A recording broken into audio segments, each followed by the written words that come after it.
The Haunted Doll, a tale of demonic possession. In a small town, there lived an old woman who had a collection of antique dolls. One day, while browsing a thrift store, she came across what seemed like an ordinary porcelain doll. The old woman was immediately drawn to its beauty, and bought it without a second thought.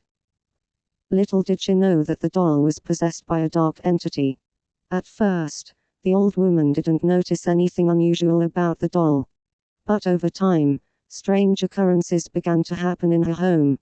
Objects would move on their own, whispers could be heard in the quiet of the night, and the air would grow colder. The old woman realized too late that the doll was cursed. She tried to get rid of it, but it always found its way back to her doorstep. Eventually, the doll's influence grew stronger, and it began to torment the old woman with terrifying visions and nightmares.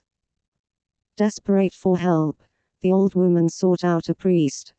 The priest arrived at her home to perform an exorcism on the doll, but as soon as he touched it, he was overtaken by a dark force.